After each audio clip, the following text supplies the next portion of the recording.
I request the President, Ms. J. Anand Venkatesh, to deliver the welcome address. அனைவருக்கும் இனிய மாலை வணக்கம். பெண் வழக்கறிஞர்கள் சங்கம் சார்பில் சிவில் ஜட்ஜஸ் எக்ஸாம் எழுதுவதற்காக கோச்சிங் கிளாஸ் நடத்த முற்பட்டுள்ளோம் என்ற எண்ணத்தை தெரிவித்த உடனே எல்லாருடைய வக்கீல்களுடைய ரெக்வஸ்ட் என்னன்னா, ஜஸ்டிஸ் ஆனந்த் வெங்கடேஷ் வந்து தான் பேசணும் மேடம். ஏன்னா அவர் எவிடன்ஸ் ஆக்ட் எங்களோட லெக்சர் சீரீஸில் நடத்தினார். ஸோ எல்லோரும் மேடம் கண்டிப்பாக நீங்கள் அவரை கூப்பிடுங்க, வி வாண்ட் டு லேர்ன். அவர் மூலமாக எனக்கு சொன்னீங்கன்னா எங்களுக்கு எவிடன்ஸ் ஆக்ட் இன்னும் அப்படியே மனசில் பதிஞ்சிருக்கு அன்றைக்கி கேட்டது. ஸோ அதே மாதிரி வேணும் அப்படின்னு சொன்னாங்க. So at the request of the members of the bar நாங்களும் ஜஸ்டிஸ் ஆனந்த் வெங்கடேஷை போய் பார்த்தோம்.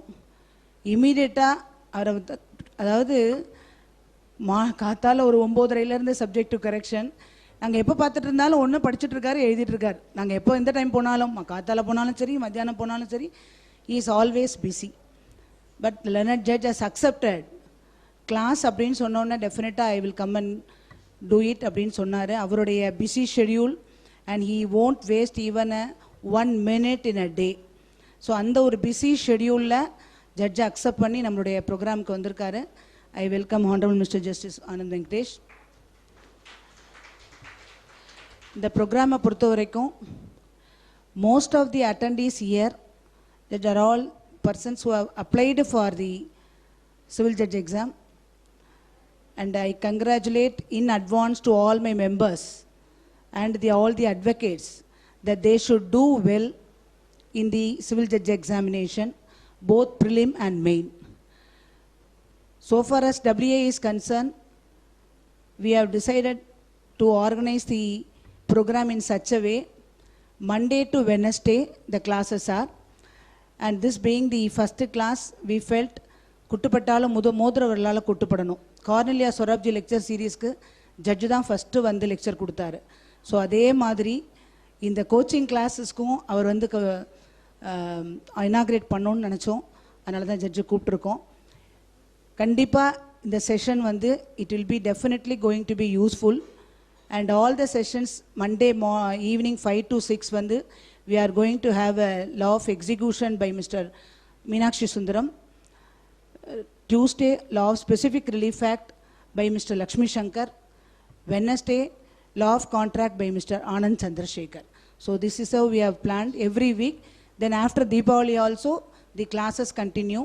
So I request all the members who are attending today to continue the classes for every week till that is 23/11 is the date of examination. A week before that we will be compiling everything. So I hope all the members definitely will be get benefited. I welcome you all the members, and if it's not confined to Madurai bench advocates also, those who are all that they will be get benefited by the class, please ask them to attend this class also. Thank you. Now I request our President, Ms. J. Anand Venkatesh, to honor our Honorable Justice N. Anand Venkatesh by delivering a book.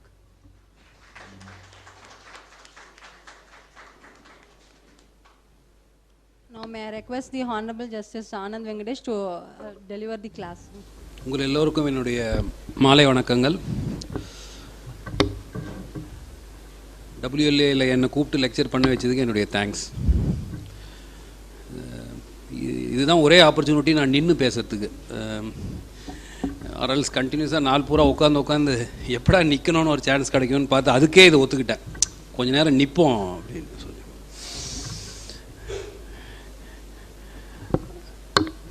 So welcome to all the future judges.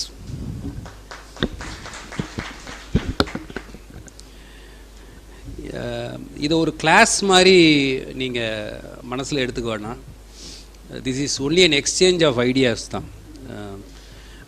இதில் நான் இங்கே நின்று மைக்கில் பேசுகிறதுனால நான் வாத்தியார் ஆகிட மாட்டேன். நீங்கள் உட்காந்து கேட்குறதுனால நீங்கள் ஒன்றும் ஸ்டூடெண்ட் ஆகிட மாட்டீங்க. Every one of us is a student of லா.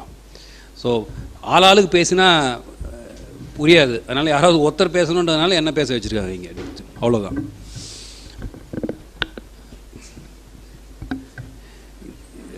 இந்த ஒரு வாக்கியம் ஒன்று உண்டு, சித்திரமும் கைப்பழக்கம் செந்தமிழும் நாப்பழக்கம், வைத்ததொரு கல்வி மனப்பழக்கம்னு ஒன்று வரும். அதில் அது இட்ஸ் வெரி இம்பார்ட்டண்ட். ஏன்னா வைத்தது ஒரு கல்வி மனப்பழக்கம்னா சித்திரமும் கைப்பழக்கம் வரைய வரைய தான் அந்த பர்ஃபெக்ஷன் இருந்துக்கிட்டே இருக்கும். ஒன்ஸ் யூ லூஸ் டச் உங்களால் திரும்பி சரியாக வரைய முடியாது. தமிழை பேச பேச தான் தமிழ் பேச முடியும், இல்லை தமிழ் தான் பேச முடியும். தமிழ் பேசலாம். அதே மாதிரி கல்வியை பொறுத்த வரைக்கும் அதை வந்து டெய்லி அபியாசம் பண்ணிக்கிட்டே இருக்கணும். நம்மளை ஃபைன் டியூன் பண்ணிக்கிட்டே இருந்ததுனா தான் அது நிற்கும் நம்மக்கிட்ட. ரொம்ப சில பேருக்கு வந்து அபரீதமாக அவங்களுக்கு நேச்சுரலாகவே அந்த ஒரு எபிலிட்டி இருக்குது. எதையாவது ஒன்று அப்படி பார்த்து படித்தாங்கன்னாக்கா வாழ்க்கை பூரா ஞாபகம் வச்சுக்கிறாங்க. நான் அந்த கேட்டகரி இல்லை. அதனால் நான் எனக்கு திரும்பி திரும்பி படிக்கணும், ப்ரிப்பேர் பண்ணணும். I belong to that category. ஏதோ வாழ்க்கையில் இவ்வளோ தூரம் வந்திருக்கேன்னா அதுதான் என்னை ஹெல்ப் பண்ணியிருக்கு. எப்போ பார்த்தாலும் இருக்கிறத எடுத்து படித்து நம்மளை நாமளே ஃபைன் டியூன் பண்ணிக்கிட்டு அப்டேட் பண்ணிக்கிட்டு அந்த ஒரு காதலை வளர்த்துக்கிட்டு, அது ரொம்ப முக்கியம். இந்த இன்ஸ்டிடியூஷன் மேலே நீங்கள் காதலை வளர்க்கலை அப்படின்னு சொன்னால், இதை நீங்கள் ஒரு வேலை மாதிரி பார்க்க ஆரம்பிச்சிங்க அப்படின்னா this is not your profession. This is not your profession. Judge ஆகும்போதே அப்படி தான் யோசித்து ஜட்ஜ் ஆனேன் நான். I had a very good practice on all sides. But I decided that it is I am being called. So அதனால் வந்து not every one is called to become a judge. Therefore, there is something which is asking me to do my job.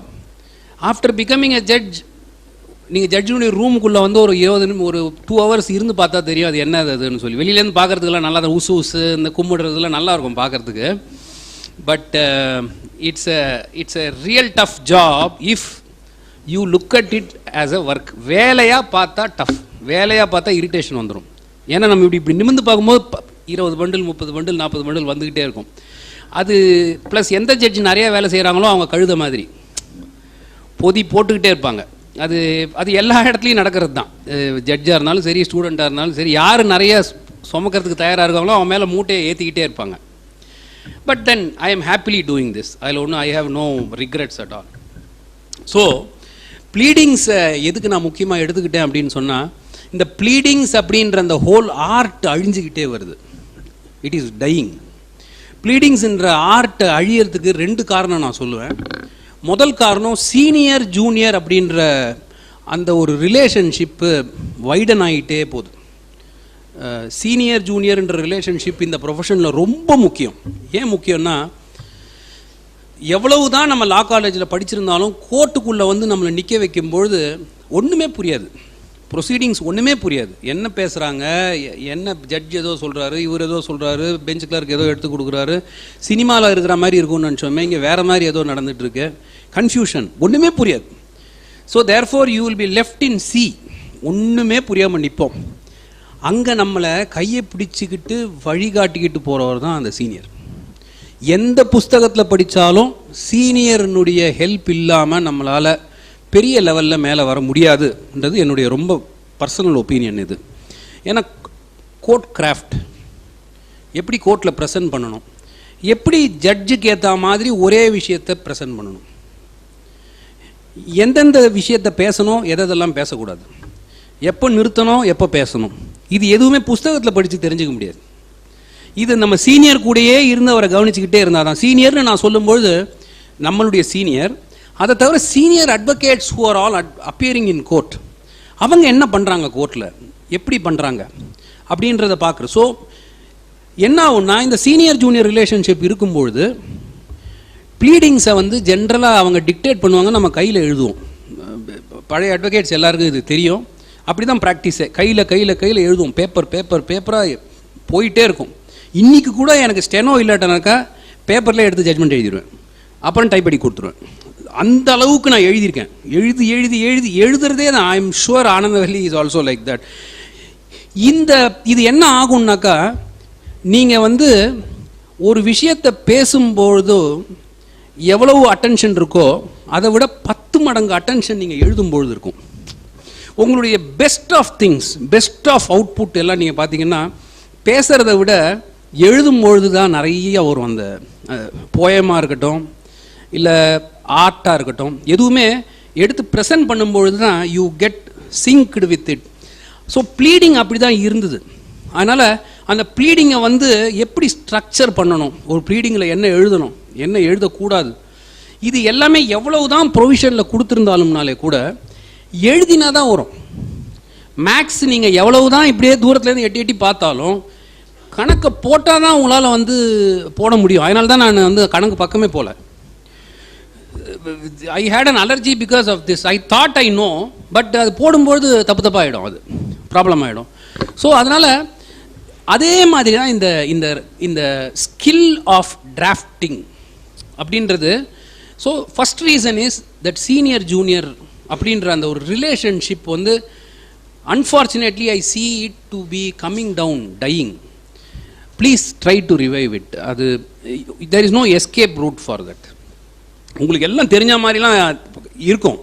கோர்ட்டில் போய் பார்க்கும்பொழுது ஜட்ஜை எப்படி approach பண்ணுறதுன்றதை வந்து எந்த புத்தகத்துலேருந்து படிப்பீங்க? அப்ரோச்சுன்னா சேம்பருக்கு வந்து பேசுறது இல்லை. அப்ரோச்சுன்னா type of judge, what is that he will entertain, what is that he will ask, எந்த பாயிண்ட்டை சொன்னால் அவர்கிட்ட போய் ரீச் ஆகும், இதெல்லாம் தான் art.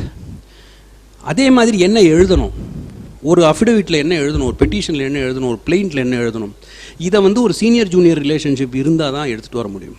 Second, cut paste copy paste. This is killing bleedings.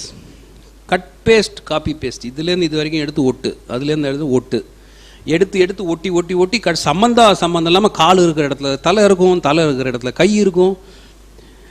This is happening. So என்ன ஆயிடுச்சுன்னா, இப்போ ப்ளீடிங்ஸ் அப்படின்னு எழுதுறதுக்கு ஏதோ ஒரு பிளெயிண்டில் இருக்கிறது அதுலேருந்து இதை போடு, இதுலேருந்து அதை போடு, இதுலேருந்து போடு, அதுக்கப்புறமா ஏதோ ஒன்று எடுத்து ப்ளீடிங்ஸ் முடிஞ்சு போச்சு.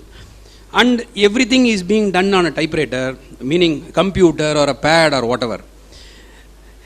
நீங்கள் எந்த மீடியமில் பண்ணுறீங்கன்றது முக்கியம் இல்லை. இப்போ ஃபார் இன்ஸ்டன்ஸ் எனக்கு வந்து நான் கையில் பேட்லாம் வச்சுருக்கிறதுனால நான் பெரிய டெக்னோக்ராட்லாம் ஒன்றும் கிடையாது. I have my own limitations on my bad.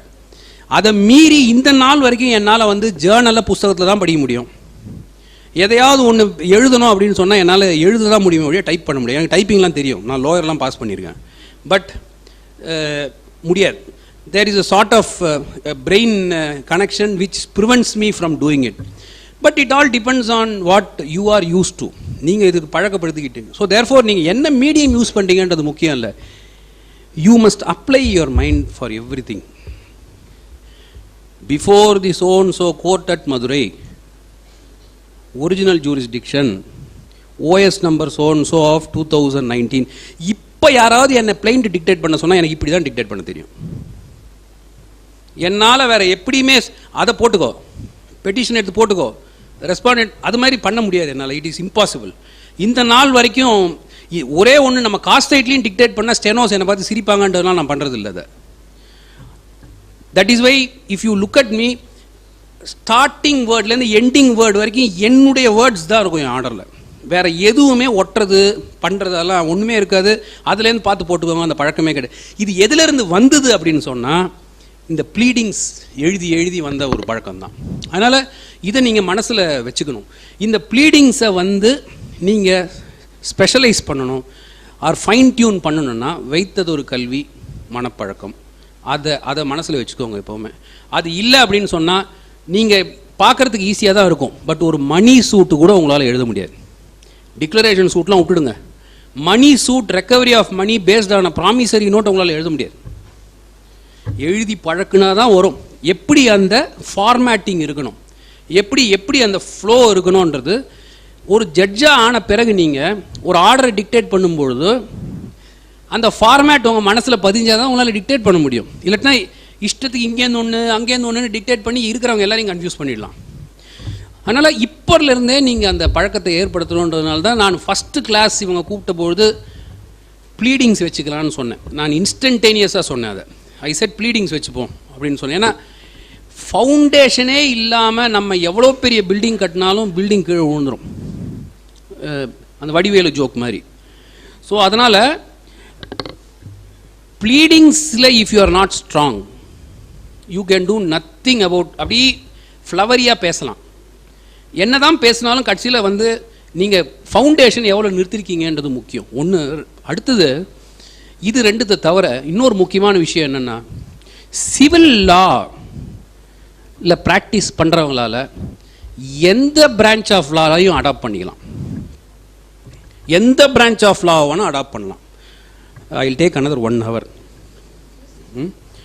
Any branch of லைனா நான் நேராக ஆர்டர் 6 தூங்கிடுவீங்க. So I thought I should prepare you for this. So if you start practising on the civil law, you can adopt any law. For instance, I have been sitting in the criminal side for more than a year now. There are many judges who think that I am a specialist in criminal law. No, I am a civil lawyer basically. நான் civil law சைடில் தான் practice பண்ணேன். At a later point of time I ஸ்விட்ச் to first generation lawyer. என்ன case வருதோ அதுதானே பண்ணணும், நம்ம சூஸ்லாம் பண்ண முடியாது இல்லை, நம்ம என்ன கேஸ் வருதோ அதை எடுத்து தான் ஆர்கியூ பண்ணி ஆகணும். அதனால் இட் ஹேப்பன்ட் தட் வே. ஏன் அப்படின்னா, ஏன்னா மற்ற எல்லா ஃபீல்ட்லையும் ரிட் பெட்டிஷன்ஸ் எடுத்துக்கோங்க, ஆர் கிரிமினல் லா எடுத்துக்கோங்க, அங்கே அவங்க போலீஸினுடைய இன்வெஸ்டிகேஷனையோ இல்லை ஒரு அத்தாரிட்டி பாஸ் பண்ணின ஆர்டரையோ எங்கே ஓட்ட இருக்குன்றது தான் இம்பார்ட்டண்ட். அதில் வேர் தே வென்ட் ராங்ன்றது தான் இம்பார்ட்டன்ட். உங்களுக்கு ஃபவுண்டேஷன் பில்டப் பண்ணுற வேண்டிய வேலையே இல்லை. ஃபவுண்டேஷனை in a criminal case is done by the police.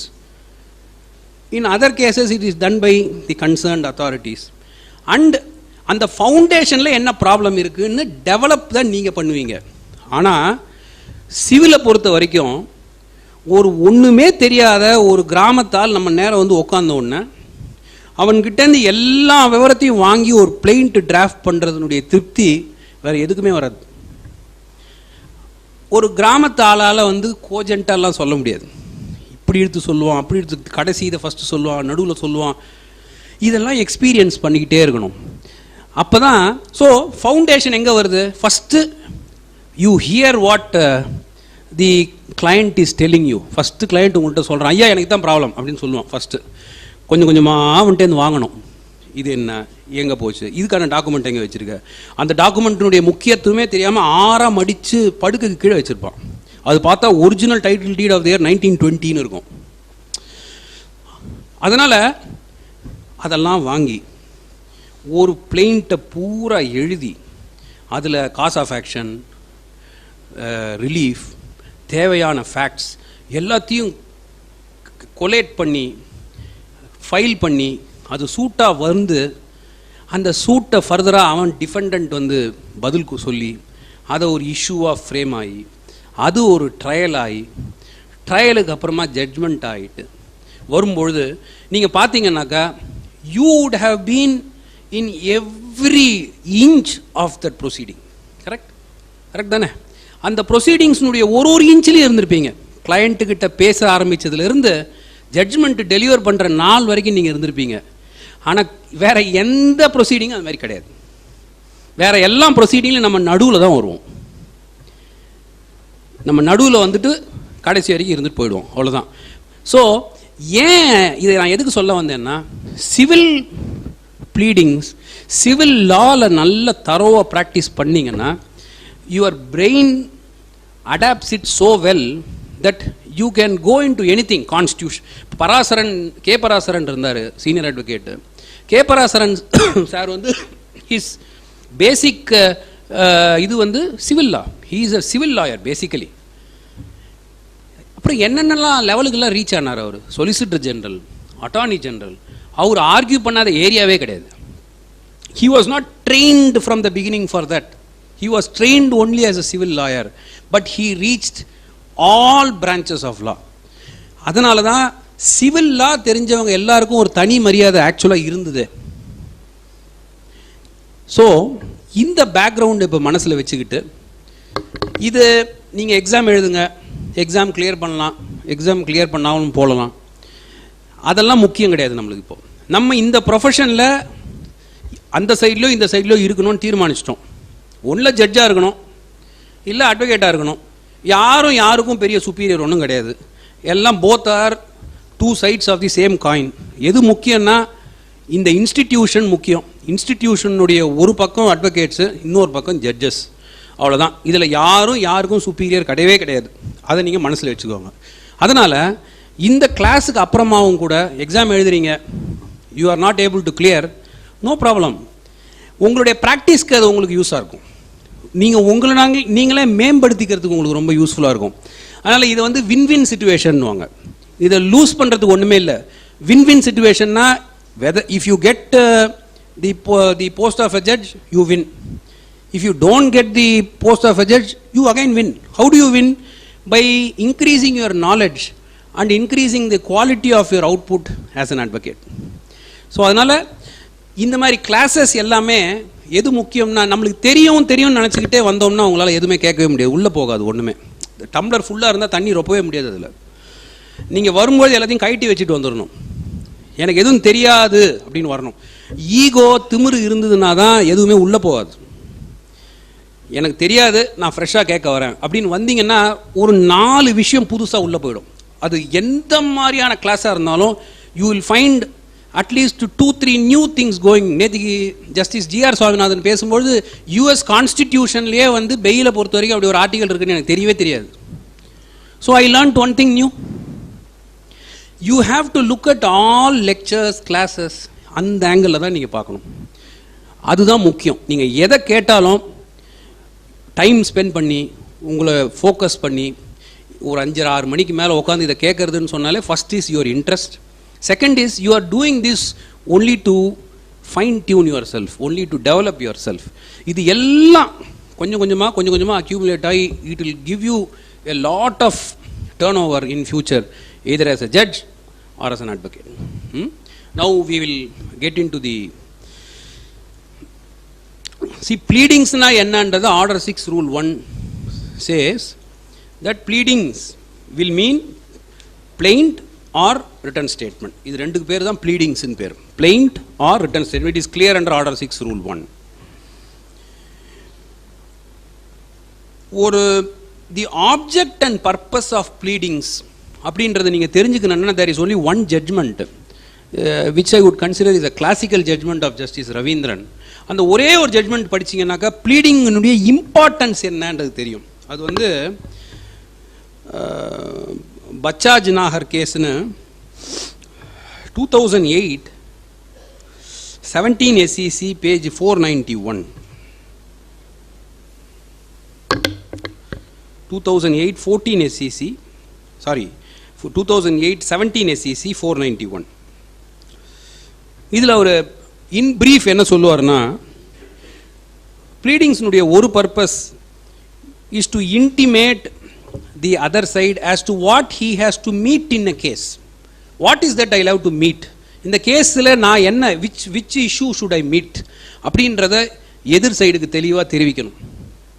இது ஒரு பர்பஸ் ஆஃப் ப்ளீடிங். ரெண்டாவது,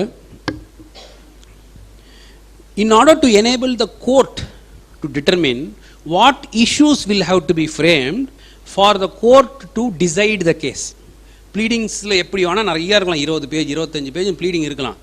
ஆனால் அதிலிருந்து அந்த சக்கையை எடுத்து இஷ்யூஸ் இது தான் 1 2 3 ஆர்டர் 14 இஷ்யூஸ் ஃப்ரேம் பண்ணுறாங்க பாரு. Therefore 2 is it will enable the court to take that the crux of the pleadings and frame it as a issue.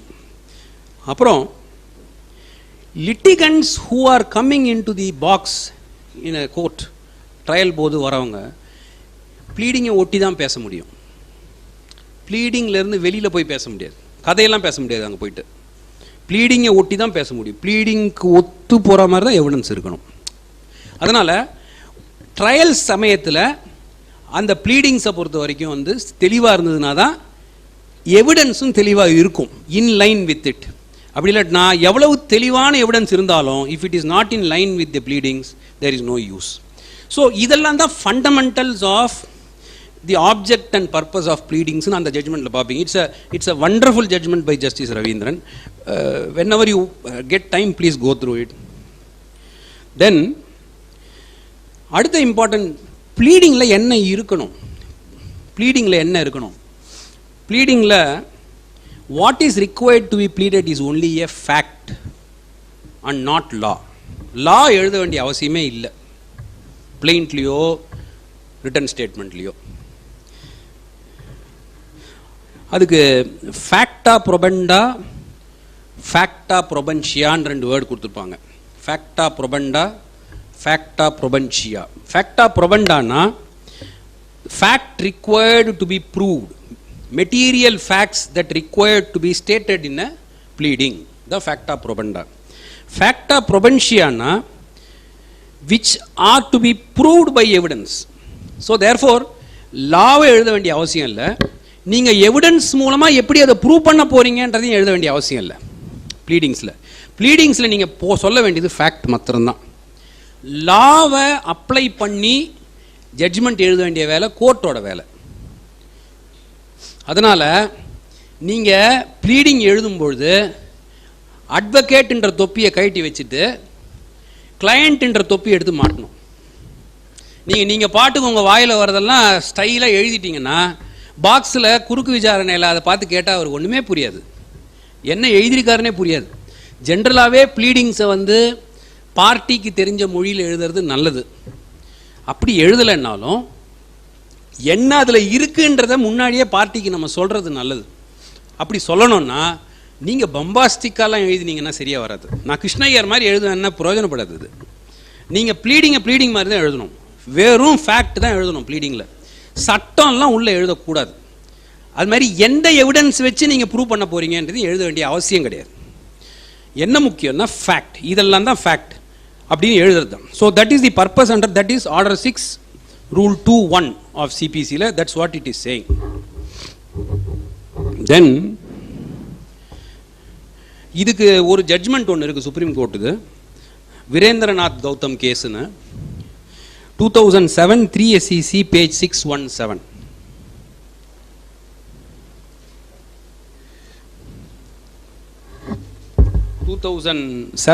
SEC 617.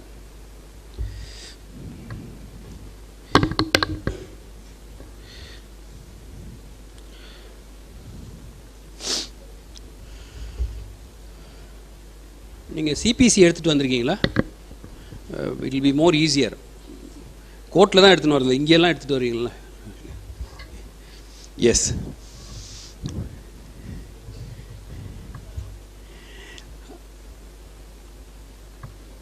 Bleeding to state material facts and not evidence அப்படின்னே order 6 rule 2 இருக்கும். That's the requirement of a pleading. தென்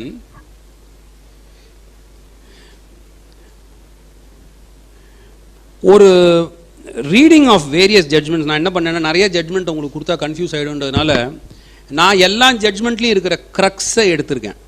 க்ரக்ஸை எடுத்துட்டு ப்ளீடிங்கை பொறுத்த வரைக்கும் இதெல்லாம் நீங்கள் தாரக மந்திரமாக எடுத்துக்கலாம், ஃபண்டமெண்டல்ஸாக எடுத்துக்கலாம். First is evidence without bleeding is immaterial. Evidence without bleeding is immaterial. அடுத்தது, a relief that is not founded on pleadings. ரிலீஃபுக்கும் ப்ளீடிங்ஸுக்கும் சம்பந்தமே இல்லாமல் இருக்கிறது. உள்ளே எழுதி இருக்கிறது வேற, கேட்ட ரிலீஃப் வேற. அந்த மாதிரி நிறைய பிளைண்ட் இருக்கு. So relief not founded on bleeding cannot be granted.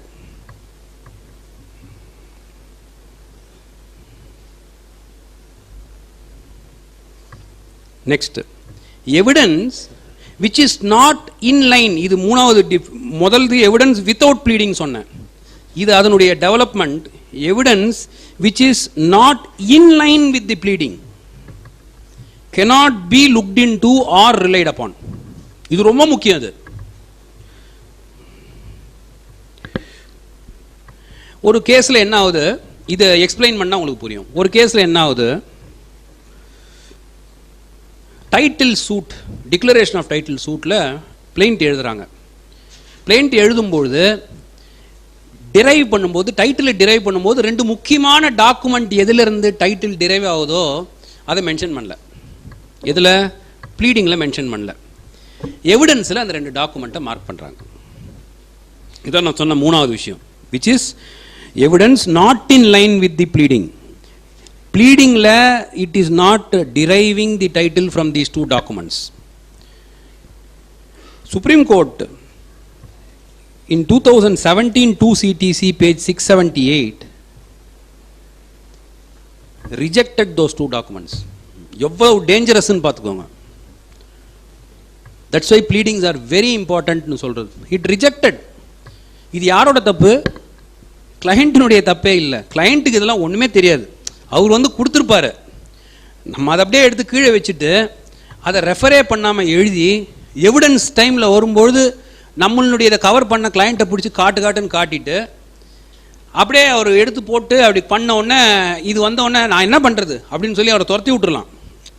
But the issue is we are responsible for it. அதனால தான் நம்மளுடைய ரெஸ்பான்ஸ், நம்ம கையால் பைசா வாங்கிக்கிட்டு நம்மளை நம்பிக்கிட்டு ஒருத்தன் வரான், அவனுக்கு நம்மளால் முடிஞ்ச எல்லா விஷயத்தையும் பண்ணித்தான் ஆகணும். அது நம்மளுடைய கடமை. அப்போது இந்த ஃபண்டமெண்டல் பிரின்சிபிள்ஸ் ஆஃப் லாவெல்லாம் நம்ம புரிஞ்சுக்காமல் வேலை செஞ்சோம்னா நம்மக்கிட்ட அந்த பணம் ஒட்டாது. அந்த பணத்தினால நம்மளுக்கு எந்த நல்லதும் வராது.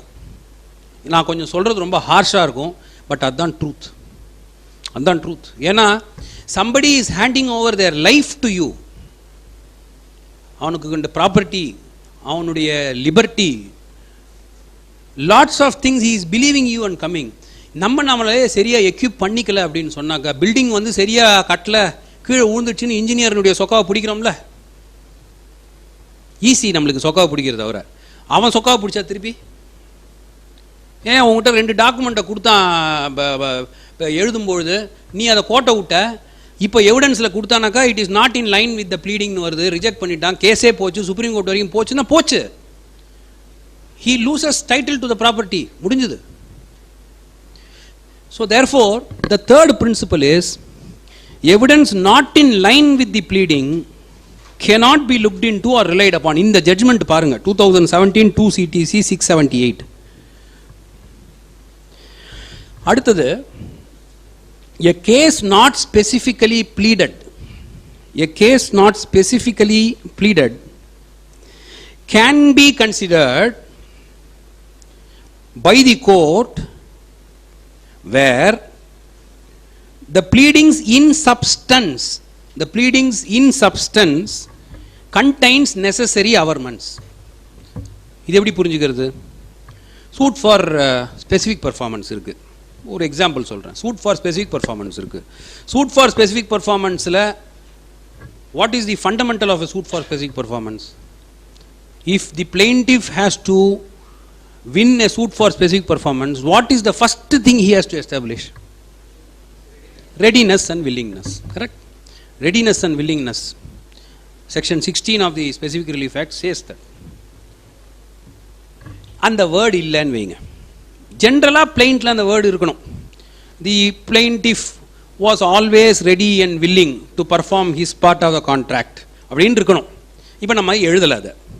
ஆனால் ஒரு பேராகிராஃப் ஃபுல்லாக நான் வந்து இந்த அக்ரிமெண்ட் இந்த தேதியில் போட்ட பிறகு, இவ்வளோ அட்வான்ஸ் பணம் கொடுத்த பிறகு, அந்த அக்ரிமெண்ட்டுக்கு ஏற்றபடி நான் இந்த பணத்தெல்லாம் அவர்கிட்ட கொடுத்துக்கிட்டு இருந்தேன், கடைசி இன்ஸ்டால்மெண்ட் வரும்பொழுது அவரை இந்தந்த தேதிக்கு நான் வந்து வர சொன்னேன், அதுக்கான லெட்டரில் இந்த லெட்டரில் போட்டேன், அவருக்கு கையிலையும் தயாராக பணத்தை வச்சுருந்தேன், ஆனால் ரெஜிஸ்ட்ரேஷன் பண்ணுற தேதி அன்றைக்கி அவர் வரலை அப்படின்னு எழுதியிருக்கீங்கன்னு வைங்க. ப்ளீடிங்கில் இந்த வேர்டை யூஸ் பண்ணல. எந்த வேர்டை யூஸ் பண்ணல? ரெடினஸ் அண்ட் வில்லிங்னஸ்ன்ற வேர்டை யூஸ் பண்ணல. ஆனால் இவ்வளோ எழுதியிருக்கீங்க. That is enough. That is enough. So the fourth principle is that a case not specifically pleaded can be considered by the court where the pleadings in substance contains necessary averments to make out a particular case. அடுத்தது, a defect in pleadings. இது ரொம்ப முக்கியம்.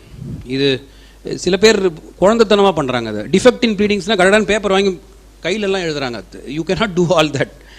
Defect in bleedings, howsoever serious, howsoever minor it is, cannot be cured except by amendment in the pleadings.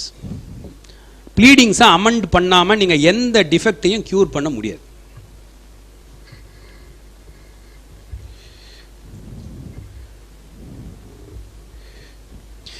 இதுக்கு நீங்கள் order 6 rule 7 பார்த்தீங்கன்னா தெரியும். It would say no pleading shall except by way of amendment raise any new ground of claim or contain any allegation of fact inconsistent with the previous pleadings of a party pleading the same. So தொடவே முடியாது. Meaning நீங்கள் ஒரு பிளெயிண்ட்டை தரோவாக படித்து கோர்ட்டுக்கு போகிறதுக்கு முன்னாடி 6 தடவை பார்த்து உள்ள ஒரு தடவை போட்டுட்டீங்க அப்படின்னு சொன்னால் it becomes the property of the court. It becomes the property of the court. You lose your, இப்போ கேஸ்லாம் முடிஞ்சிடுது, நம்மள்ட்ட என்ன பிளெயின்ட்டு டாக்குமெண்ட்லாம் திரும்பியாக கொடுத்துட்ருக்காங்க கோர்ட்டில். ஏன்? Because it becomes the property of the court. So anything that gets filed, அம்பு இங்கே இருக்கிற வரைக்கும் எல்லாம் நம்ம கண்ட்ரோல் தான். விட்டிங்கன்னா பிறகு எல்லாமே நீங்கள் வந்து ப்ரொசீஜராக தான் பண்ணி ஆகணும். அதனால் ப்ளீடிங்ஸ் பிகம்ஸ் வெரி இம்பார்ட்டன்ட்.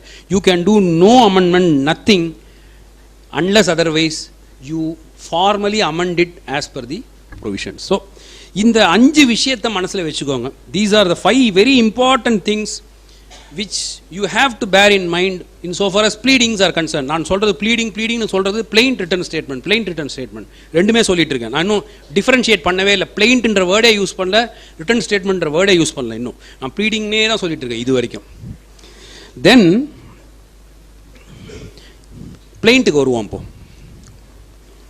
இது இது இது நான் ப்ரொவிஷன் பை ப்ரொவிஷன் எடுத்தேனாக்கா it will take time. So அதனால் இம்பார்ட்டன்ட் திங்ஸ் மாத்திரம் சொல்கிறேன் நான்.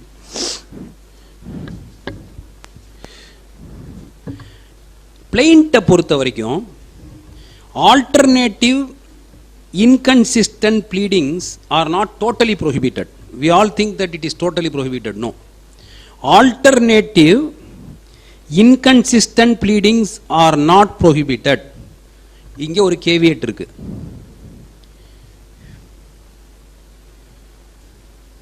அந்த alternative inconsistent pleading must be supported by facts. கரெக்டாக செட் அவுட் பண்ணியே ஆகணும் ப்ளீடிங்ஸில், பிளெயிண்ட்டில்.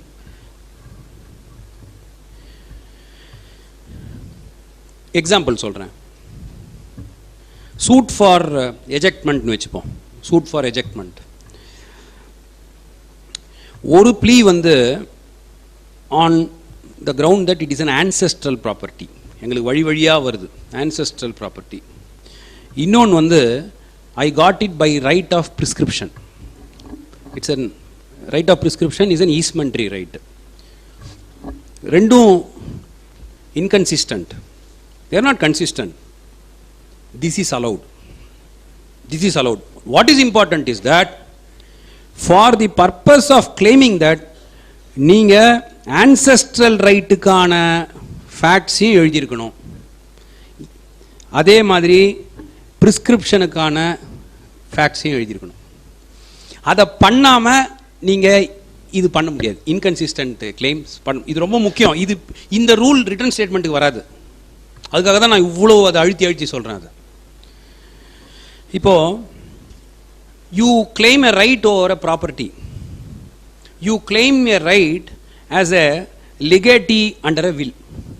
According to you a will has been executed by the mother as a legatee under a will, right? Alternative, you are also claiming a right in the property as a legal heir in that property, correct? You can do both. Partition suit, ஒரு side வந்து வில்லு சொல்கிறாங்க, இன்னொரு side வந்து வில்லெல்லாம் எதுவும் இல்லைன்றாங்க. வில்லு சொல்லி நம்மளுக்கு வில்லு அளவுக்கு நம்மளுக்கு கிடைக்கலனாலும் in our capacity as the legal heir we will get it. So இது inconsistent. ஏன்னா ஒரு சைடு வந்து we are claiming our right as a legatee under the will, other side we are claiming a right as the legal heir of the parents. So இது இப்போ next is inconsistent pleas which can never coexist. ரெண்டும் ஒரே விஷயம் ஒரே நேரத்தில் நிற்க முடியாது. இப்போ சூட் ஃபார் ஸ்பெசிஃபிக் பர்ஃபார்மன்ஸில் you can seek for the relief of execution of the sale deed. In the alternative you can seek for refund of the advance amount கேட்கலாம். பட் இந்த இன்கன்சிஸ்டன்ட் ப்ளீயை பண்ணும்பொழுது ரெண்டும் கோ எக்ஸிஸ்ட் பண்ண முடியாமல் இருந்ததுன்னா பிளெயின்ட்டில் நீங்கள் அதை பண்ண முடியாது. அதுக்கு என்ன எக்ஸாம்பிள் சொல்கிறேன் பாருங்கள். You are claiming title over a property. One thing is you are claiming ownership as right of ownership கேட்குறீங்க, டைட்டில். இன்கன்சிஸ்டன்ட் ப்ளீ என்ன கேட்குறீங்கன்னா ஈஸ்மெண்ட் ரைட் கேட்குறீங்க. ஈஸ்ட்மெண்ட் ரைட் கேட்குறீங்க. புரியுதா உங்களுக்கு? தலையாட்டுறீங்களா? என்னது இது? ஒரு டாமினன்ட் டெனமெண்ட் இருக்கணும், ஒரு சர்வியன்ட் டெனமெண்ட் இருக்கணும்.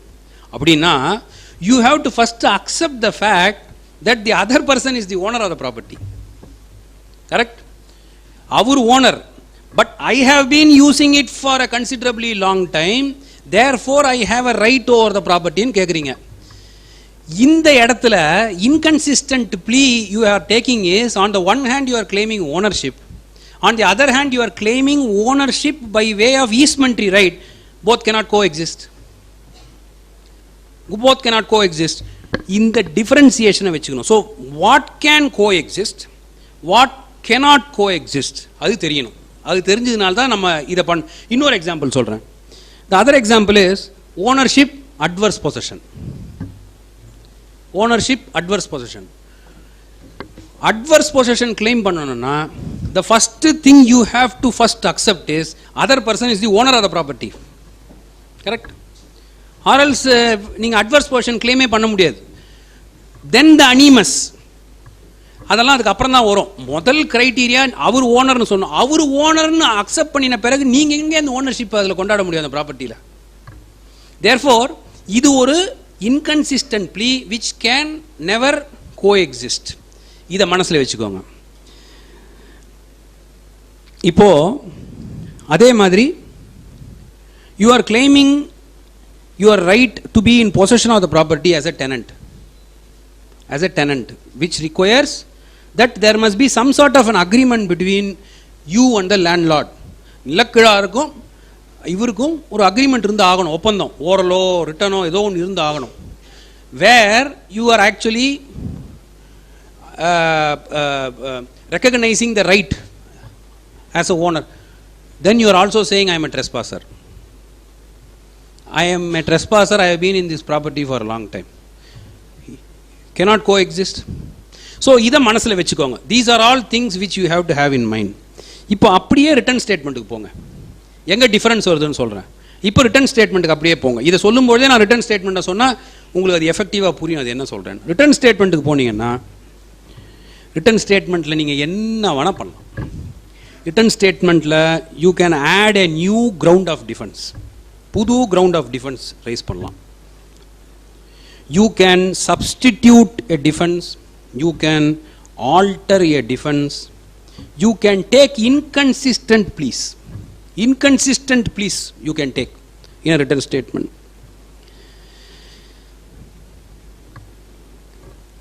ஏன் யாராவது ஒருத்தர் கேட்பீங்கன்னு நினைச்சேன். ஏன்? Simple. The fundamental law is that it is for the plaintiff to prove his case.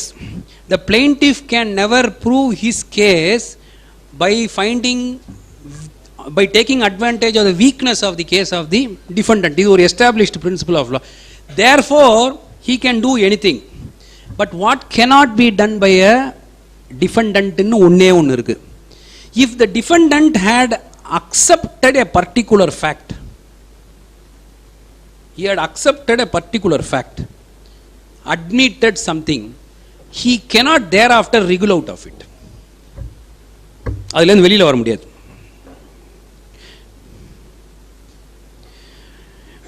அதை தான் நம்ம அப்ரோபேட் அண்ட் ரிப்ரோபேட்னு எழுதுவோம். அப்ரோபேட் அண்ட் ரிப்ரோபேட்ன்றது இதுதான். Approbate and reprobate is that he cannot take advantage of it, and then when he finds that it is not in sync with what he is attempting, he cannot be allowed to come back.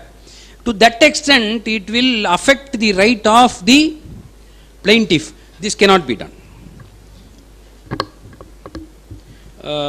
One judgment which you can see is 2007 3 CTC page 400. This is the judgment of the Supreme Court on this inconsistent plea etc. இன்னொரு முக்கியமான இது வந்து இப்போ இந்த area முடிச்சுட்டு next, it is not necessary that I have to complete everything.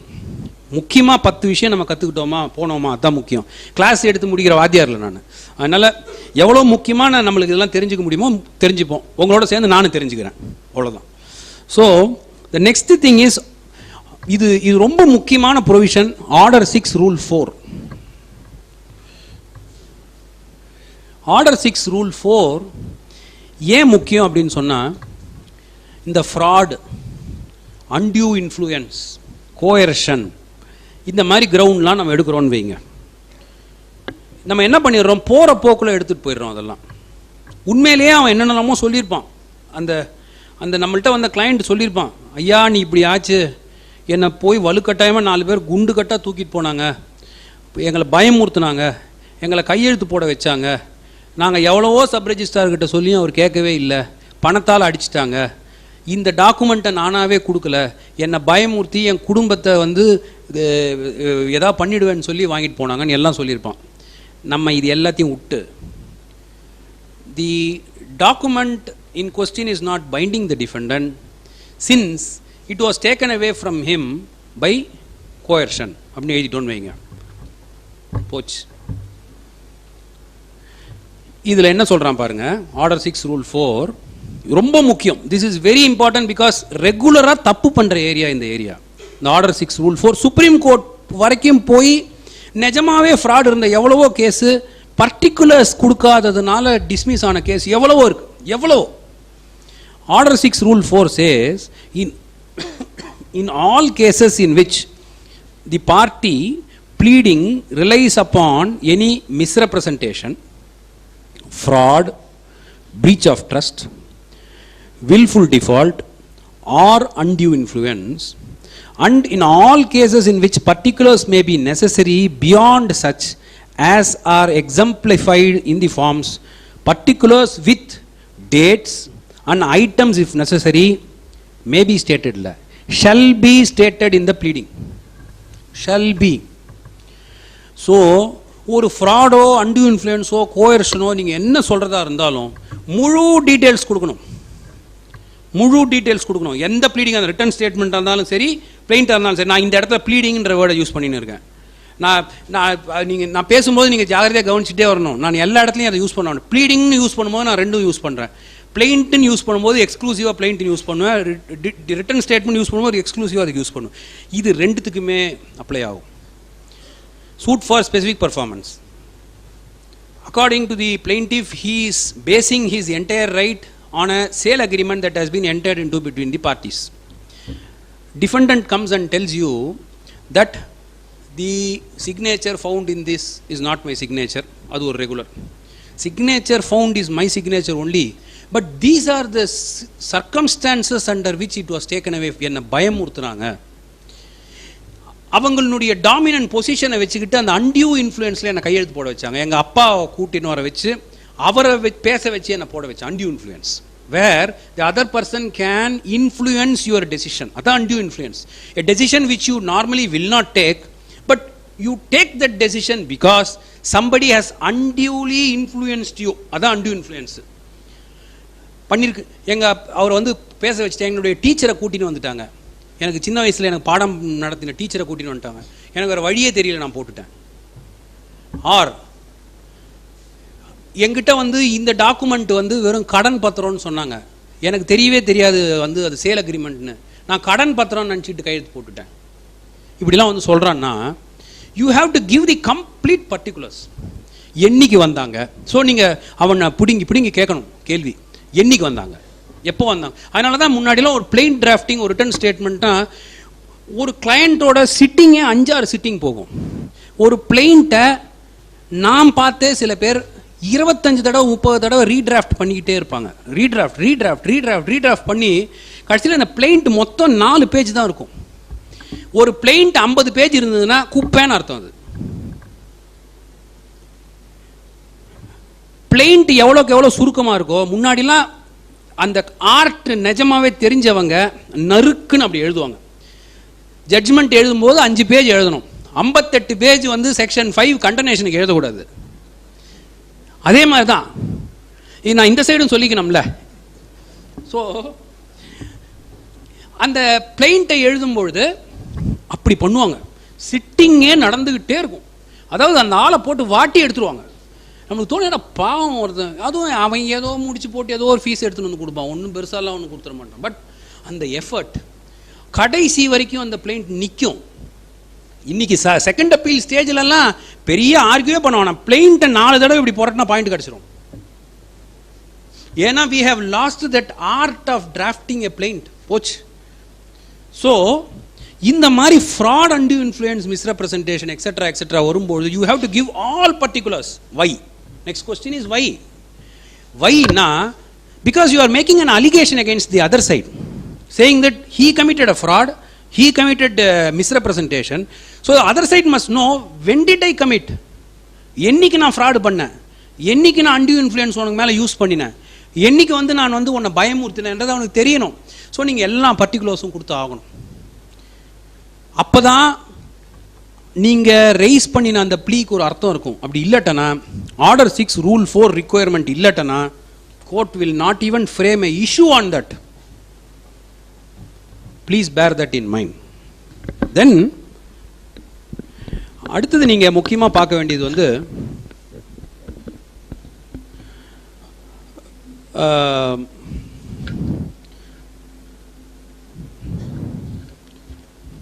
Order 6 ப்ரொவிஷனாக போகிறதுக்கு பதிலாக நான் ஜென்ரலாக சொல்கிறேன் இப்போ திருப்பி. ஏன்னா ப்ரொவிஷனாக போனால் ப்ராப்ளி தூக்கம் வரும். ஸோ நெக்ஸ்ட் வந்து order 6 rule 16 is a very important provision. அதாவது வந்து கிளைண்ட் நம்மள்கிட்ட வந்து ரொம்ப சாதாரணமாக தான் சொல்லியிருப்பார். நம்ம பிடிச்சி பிளைண்ட்லேயும் ரிட்டர்ன் ஸ்டேட்மெண்ட்லேயும் கண்ணாமினான் அதர் சைடு திட்டுறது, நம்மளுக்கு வாயில் வரதெல்லாம் பேசுறது, அதில் அதெல்லாம் அவர் சொல்லவே இல்லை. நிறைய கிரிமினல் கம்ப்ளைண்ட்டில் எனக்கு தெரியும், அதெல்லாம் கம்ப்ளைண்ட் சொல்லவே இல்லை. டொமஸ்டிக் வயலன்ஸில் now I am an expert. அப்படி பார்க்கும்போதே எனக்கு தெரிஞ்சிடும் இது உண்மையா இல்லையான்னு. அந்த அளவில் ஒரே மாதிரி மாமியார் பக்கத்தில் இருந்து காலை அழுத்தி விட சொன்னார். நீங்கள் அது இல்லாத ஒரு பெட்டிஷன் காமிங்க பார்ப்போம். இது எல்லாம் அட்வொகேட் கற்பனை, இல்லை போலீஸ் கற்பனை. ஆஸ் த கேஸ் மேபி ப்ரைவேட்டாக இருந்தால், கம்ப்ளைண்ட்டாக இருந்தால் அட்வொகேட் கற்பனை. இல்லை இதெல்லாம் நம்ம என்ன நினச்சிக்கிறோம், we are trying to satisfy the client. பா எங்கள் அட்வொகேட் என்ன போடு போ. அது என்ன ஆகும்னா, ஆர்டர் 6 ரூல் 16ல் ஸ்ட்ரைக் ஆஃப் ப்ளீடிங்ஸ் வரும். ரிஜெக்ஷன் ஆஃப் பிளைண்ட் வரத்துக்கு முன்னாடி there is a provision called as striking out ப்ளீடிங்ஸ்னு ஒன்று இருக்குது ஆர்டர் 6 ரூல் 16ல். இது எவ்வளோ பேருக்கு எல்லாருக்கும் தெரியுமா? அது ஆர்டர் 6 ரூல் 16ல் இது is a very important provision. இந்த ப்ரொவிஷன் வந்து நிறைய எலெக்ஷன் பெட்டிஷன்ஸில் வரும். அதில் இப்போ அதில் கொஞ்சம் ப்ராக்டிஸ் இருக்கிறவங்களுக்கு தெரியும் எவ்வளவு முக்கியம்னு சொல்லி. இந்த order 6 rule 16 says that where unnecessary, scandalous, frivolous, vexatious pleadings are made, a petition can be filed to strike off all those things. So நீங்கள் பாட்டுக்கு கண்ணாம்னா எழுதிட்டீங்கன்னு வைங்களேன், என்ன நடக்கும்னு நான் சொல்கிறேன். Other side will file a petition for striking of pleadings. IA 1 வருஷம் ஓடும், ஆர்டர் போடுவாங்க, ஹைகோர்ட்டுக்கு சிஆர்பி வரும், இங்கே ஒரு 4 வருஷம் இருக்கும். எதுக்கு? ஒரு கோவத்தில் ஒன்று சொன்னதுக்கு. சூட் அப்படியே இருக்கும். அந்த பிளைண்ட் என்ன நிலைமையில் இருந்ததோ, ரிட்டர்ன் ஸ்டேட்மெண்ட் என்ன நிலைமையில் இருந்ததோ அப்படியே நிற்கும் சூட்டு. எப்போ? 2010 ஃபைல் பண்ணுது.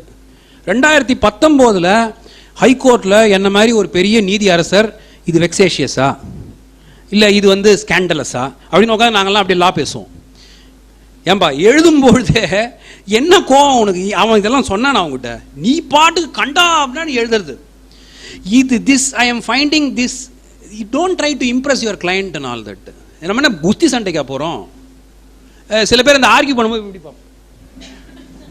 இந்த குஸ்தி சண்டைக்கு போகிறவன் தான் அப்படி பண்ணுவான். அந்த பாக்ஸர்லாம் பார்த்தீங்கன்னா அப்படி எப்படி பண்ணுவான், பார்த்துருக்கீங்கல்ல? நம்ம குஸ்தி சண்டையை போட போகிறோம் கோர்ட்டுக்கு. அதே தான், don't try to impress your client by doing, அதெல்லாம் cheap tactics. Some people by doing that அப்படி கேள்வியை ஒன்று கேட்டு அப்படி கிளைண்ட் அப்படி பார்ப்பாங்க. எதுக்குன்னா சாயங்காலம் ஒரு எக்ஸ்ட்ரா ஒரு ஃபீஸை போடுவார் அவர். இது வந்து ஃபீஸ் ப்ராபப்ளி வாங்கிறதுக்கு உதவமாக இருக்கும், பட் உங்களுடைய சுய முன்னேற்றத்துக்கு எந்த விதத்துலையுமே over a period of time உங்களுக்கு பேர் கெட்டு போயிடும். இந்த ஆள் ப்ளீடிங்ஸ் போட்டு எடுத்துன்னு வந்தால் இது இப்படி தான் இருக்கும்னு பிராண்ட் பண்ணிவிடுவாங்க அவங்கள.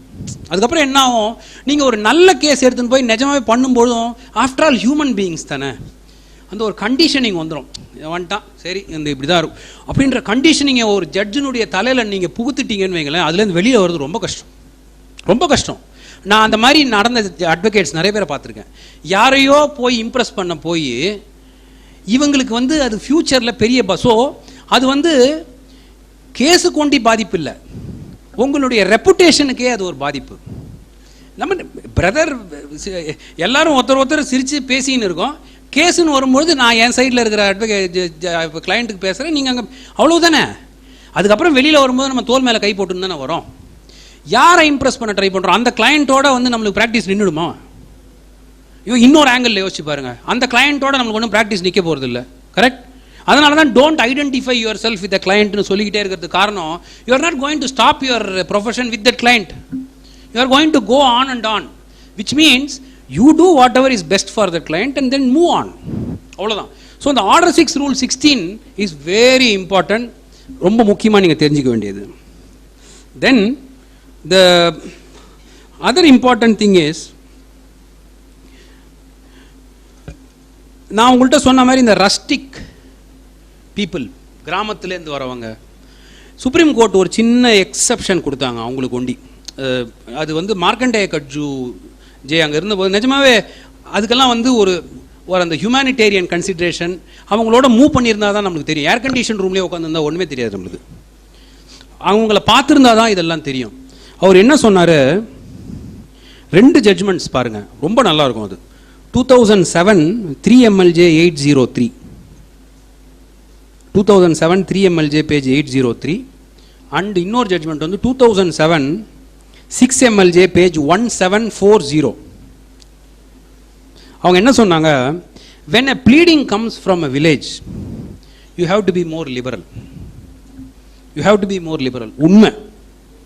உண்மை நிஜமாவே போய் சிட்டியில் உட்காந்துக்கிட்டு இருக்கிறவங்க வந்து அவங்கள்ட்ட வந்து அப்ரோச் பண்ணுறவங்கெல்லாம் வேற, டை கட்டிட்டு அப்படியே டாட் போட்டு இங்கிலீஷ்லாம் பேசுவாங்க, ஓரளவுக்கு படித்தவங்களாக இருப்பாங்க. அவங்கள்ட்டேருந்து நம்ம வாங்கிடலாம். ஏன்னா அவங்க வந்தோடனே அவங்களே ஒன்று டிராஃப்ட் பண்ணி எடுத்துகிட்டு வந்துடுவாங்க ஃபஸ்ட்டே. நம்மளை வந்து கடைசியில் நம்ம புத்தியே யூஸ் பண்ண விடாமல் அவங்க என்ன கடைசி வரைக்கும் சொல்கிறாங்களோ அதே சொல்லிகிட்டே இருப்பாங்க. இதில் ரொம்ப கஷ்டம் அவங்களை டீல் பண்ணுறது.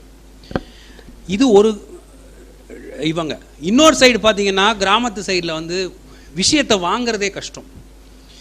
அதனால் என்ன சொன்னாங்க இந்த 2 ஜட்ஜ்மெண்ட்டில், whenever there is a pleadings from a village, from a rustic place, construe it liberally.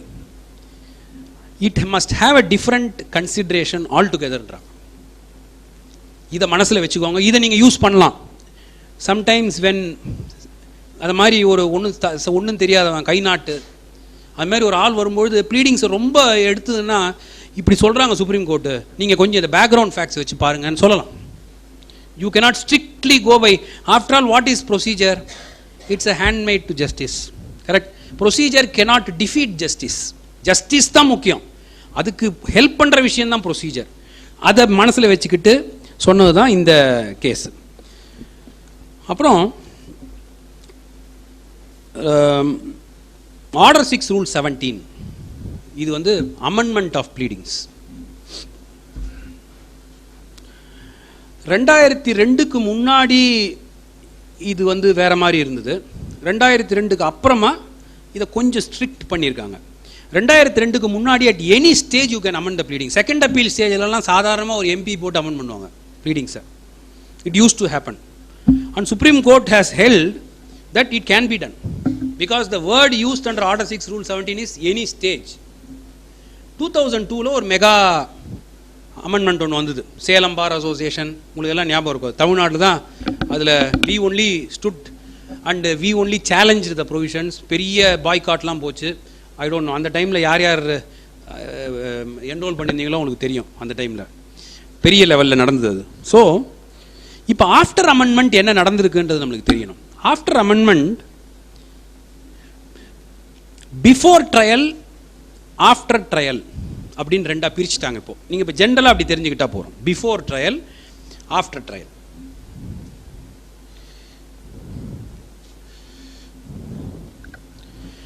Before the trial commences, after the trial commences. Before the trial commences, court must normally, generally be lenient.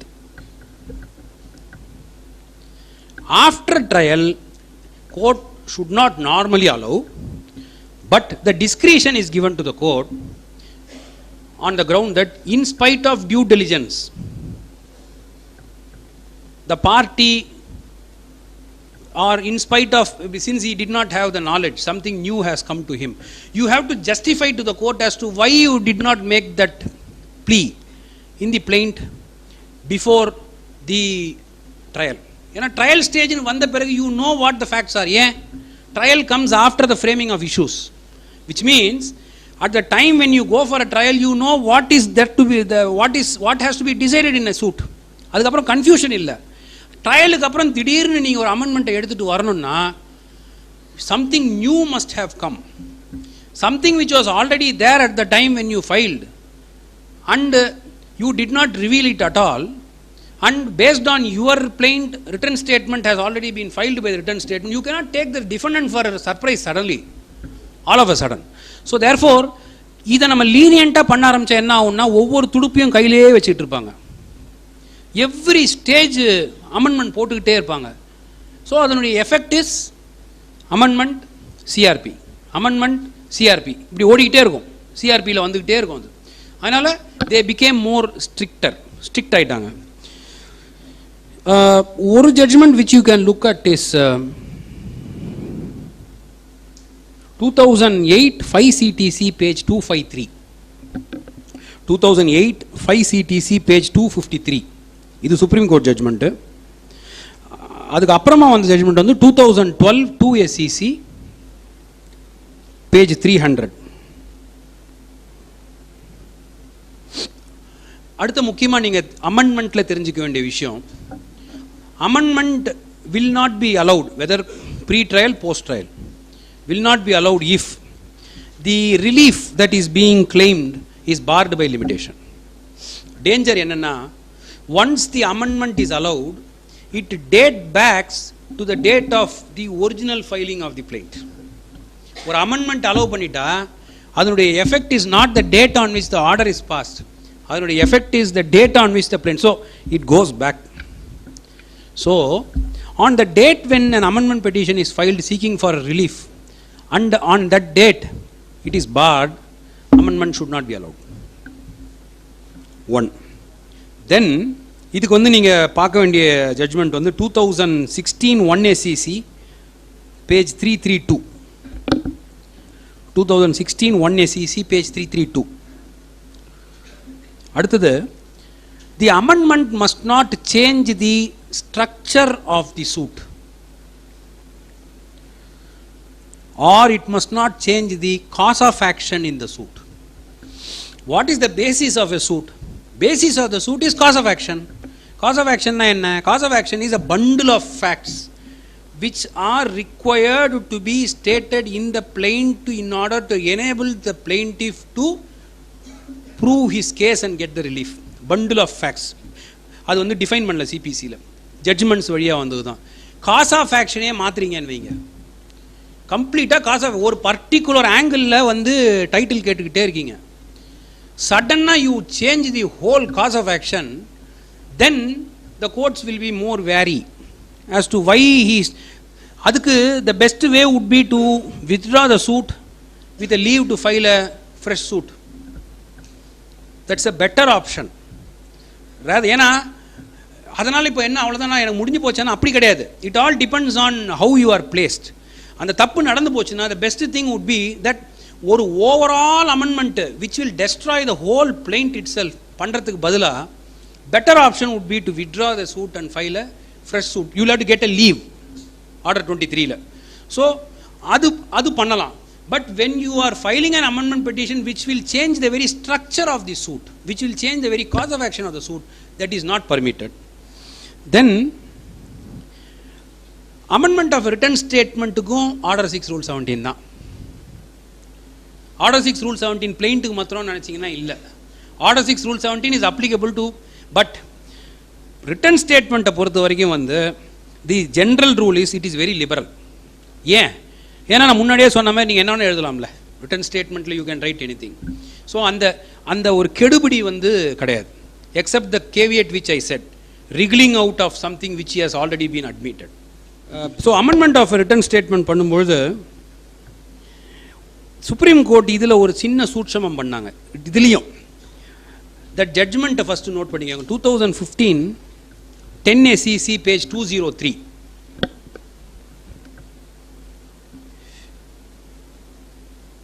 அதில் என்ன சொன்னாங்கன்னா, it is true that the defendant cannot wriggle out or take back an admission he has made, but the defendant is permitted to explain or clarify his admission.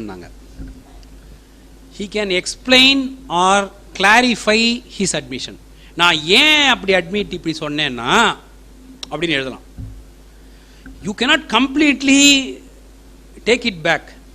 Admission you cannot completely take it back, but you are allowed to explain that admission, clarify that admission by virtue of filing a petition for amendment of pleadings. அது பண்ணலாம் நாங்க. That is 2015 10 SEC 203. இந்த இடத்துல நான் order 6 rule 17ல கேட்கும்போது இந்த கேள்வியை கேட்கணும். amendment of an affidavit allowed? ஏன்னா ஐஏக்கு நிறைய அஃபிடவிட்லாம் போடுறீங்களா? amendment of an affidavit allowed?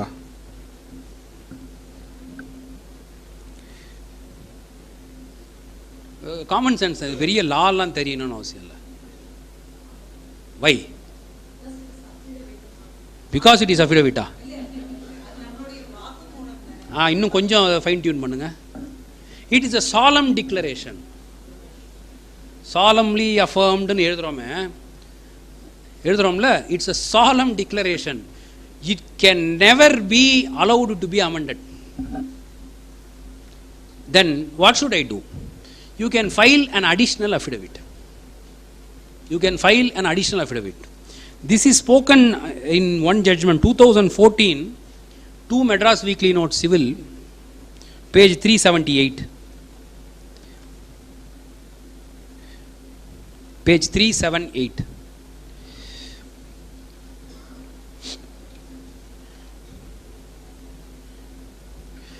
இந்த ஒரு இம்பார்ட்டன்ட் அமெண்ட்மெண்ட் 2002ல எடுத்துட்டு வந்தாங்க. இது நிறைய பேர் பார்க்கவே இல்லை. ஆர்டர் 6 ரூல் 18 ஒன்று இருக்கு. Order 6 rule 18 says that once an amendment is allowed, court will fix a time for carrying out the amendment, and if you do not carry out, then the order lapses. இது ரொம்ப ரொம்ப முக்கியம். It says, if a party who has obtained an order for leave to amend does not amend accordingly within the time limited for the purpose by the order, or if no time is given, then within 14 days from the date of the order, he shall not be permitted to amend after the expiration of such limited time as aforesaid, unless time is extended by the court. திரும்பி நீங்கள் application போடணும். So இது ரொம்ப முக்கியம். Court amendment பண்ணிட்டா amendment இப்போ அப்படி இல்லை. கோர்ட் அமெண்ட்மெண்ட் பண்ணிட்டா நாங்கள் முன்னாடிலாம் அந்த சிவப்பு பேனா வச்சுப்போம். இப்போவும் பண்ணுறோம்ல, அதை போய் கேரி அவுட் பண்ணணும் அந்த அமெண்ட். இதெல்லாம் எப்படி நடக்கும்னா, சீனியர் கேட்பார் ஜூனியர்கிட்ட, அந்த அமெண்ட்மெண்ட் என்னாச்சு அப்படின்னுவார். அப்படியே நடிங்கன்னு நாளைக்கு போயிடுறேன். ஆனால் அவருக்கு தெரியும் இந்த ப்ரொவிஷன். அவர் கத்தும்போது நம்மளுக்கு ஒரு மாதிரி இருக்கும், என்னடா இந்த ஆள் நம்மளை இப்படி ஒரு கேவலமாக ட்ரீட் பண்ணுறானே. பட் அதெல்லாம் தான் நம்மளுக்கு ஃபவுண்டேஷனு. உண்மையே அது நம்மளுடைய நல்லதுக்கு தான் அவங்க பண்ணுறாங்க. அதை அப்போது அந்த மாதிரி கேட்கறதுக்கு ஒரு ஆள் இருந்ததுனால அமெண்ட்மெண்ட் எல்லாமே ஆன் டைம் நடந்துக்கிட்டே இருந்தது. இப்போ நம்ம எல்லாருமே உள்ள நுழையும் போதே சீனியர் கவுன்சில் ஆகிடுறோம்ல, பார்த்துக்கோப்பா அப்படின்னு கிளர்க்கு கிட்ட போட்டு போயிடுறோம். நம்ம கிளர்க்கு ஒன்றுமே தெரியாது. சீனியர் கிளர்க்கில் இருந்தாங்க, அவங்கள்ட்டேருந்து நாங்கள் கற்றுக்கிட்டு இருக்கோம் நிறையா. சீனியர் கிளர்க்கு, சீனியராக செக்ஷனில் ரெஜிஸ்ட்ரியில் பாஸ் பண்ணவங்கலாம் அவங்கள பார்த்தாலே நடுங்குவோம் உள்ள நுழையும் போது. இப்போல்லாம் பாஸ் பண்ண முடியாது, இல்லை போ அப்புறம் வாங்குவாங்க. எப்போ அட்வொகேட்டா, you please ask her whether this had happened or not. There were பிபின்னு ஒருத்தர் இருந்தார், நிஜமாவே பிபி தான் அவர். அவர்கிட்ட யாருக்கிட்டன்னு போடுவாங்கல்ல, அலாட் பண்ணுவாங்கல்ல, பிபி ஏபி ஏதோ அவங்க எல்லாம் இனிஷியல்லே இருக்கு. பிபி கிட்ட போச்சுன்னா எங்களை நாங்களே ப்ரிப்பேர் பண்ணி போனோம். ஜஸ்டிஸ் ரத்னம்கிட்ட போய் ஆர்கியூ பண்ணிடலாம், பிபிகிட்ட போய் நின்று பாஸ் பண்ண முடியாது. என்ன அட்வொகேட் நீ, என்னது இது அப்படின்னு அப்படியே நம்மளுக்கு இனிமேல் நம்ம ப்ரொஃபஷனில் இருக்கணுமா இல்லை, அந்த அளவுக்கு பண்ணிவிடுவார். ஆனால் அவ்வளோ ஸ்ட்ராங்காக இருப்பாங்க. இப்படி தெரியும் அவங்களுக்கு. அது civil rules of practice, court standing orders, சிபிசிலாம் இப்படி வச்சுருப்பாங்க. அப்படி இருக்கும். நம்ம போகிறதுக்கு முன்னாடியே பார் அந்த கரெக்ஷன்லாம் பண்ணியிருக்கா அதெல்லாம் பண்ணு அப்படின்வாங்க. அப்படியே பென்சிலில் சின்ன சின்ன சின்ன சின்னதாக எழுதியிருப்பாங்க, இந்த இதெல்லாம் பண்ணு, இந்த பேஜில் இதை பண்ணு, இந்த பேஜில் இதை பண்ணு, இந்த பேஜ் அப்படிலாம். தேர் வாஸ் அ பியூட்டிஃபுல் ஒரு foundation that was laid. We were all lucky to be in that foundation. நிஜமாவே இன்றைக்கி கூட ஏதோ கொஞ்சம் கொஞ்சம் எங்களுக்கு ஃபண்டமெண்டல்ஸ் தெரியுதுன்னா அதெல்லாம் தான் காரணம்னு தெரியுது. ஸோ இந்த ஆர்டர் 6 ரூல் 18 வந்து முன்னாடி it use to be like that. இப்போ 2002 அமெண்ட்மெண்ட்டில் அதுக்குன்னே எடுத்துகிட்டு வந்தாங்க. இல்லை அமெண்ட்மெண்ட்டே கேரி ஆகாமல் 1 வருஷம் ஓடின்னு இருக்கும் கேஸ். என்னாச்சு, நெக்ஸ்ட் டேட் யுவர் ஆனர் அப்படி சொல்லிட்டு போயிடுவாங்க. ஸோ அது இப்போது பண்ண முடியாது. The last thing which I want to say and complete is set off and counter claim. அது நீங்கள் கொஞ்சம் தெரிஞ்சுக்கிறது பெட்டர். ஏன்னா இன்றைக்கி வந்து ரிஜெக்ஷன் ஆஃப் பிளைண்ட்டுக்குள்ளே போனால் அது ஒரு தனி கடல். அது நம்ம தனியாக தான் பண்ணணும். அதுக்கு நான் ரெஸ் ஜூடிகேட்டாக இதெல்லாம் சொல்லணும். அதில் இப்போ நம்ம நேராக செட் ஆஃப் அண்ட் கவுண்டர் கிளைமுக்கு போயிடுவோம். இது ரொம்ப இம்பார்ட்டண்ட்டான ஒரு விஷயம். முதல்ல written statement. another 10 minutes is okay? 10 minutes.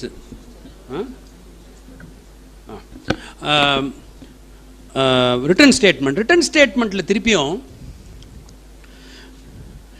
If the defendant files written statement, அதாவது அமெண்ட்மெண்ட்டுக்கு முன்னாடி ரிட்டன் ஸ்டேட்மெண்ட் போடுவாங்க. எப்படி ஆகும்னு நான் சொல்கிறேன் பாருங்கள். ரிட்டன் ஸ்டேட்மெண்ட் போடுவாங்க. ரிட்டன் ஸ்டேட்மெண்ட் போட்ட பிறகு ஃபார் இஷ்யூஸ்ன்னு போடுவாங்க. இஷ்யூஸ் ஃப்ரேம் பண்ணுவாங்க. இஷ்யூஸ் ஃப்ரேம் பண்ண பிறகு to file documents within so and so டேஸ்ன்னு ஒரு ஆர்டர் விழும். ஆக்சுவலாக டு ஃபைல் டாக்குமெண்ட்ஸ்னு விழும். நீங்கள் அந்த ஃபைல் டாக்குமெண்ட்ஸ் பண்ணாமல் ட்ரையல் ஆரம்பிச்சிடுச்சுன்னா then you will file a petition seeking the leave of the court to file. பிளைன்டிஃபாக இருந்தால் ஆர்டர் 14 பண்ணணும், ஆர்டர் 7 14(2) பண்ணணும். இதில் பண்ணணும்னா ஸோ முன்னாடி வந்து அந்த மாதிரி இப்போது கம்பல்சரியாக எடுத்துன்னு வந்துட்டாங்க.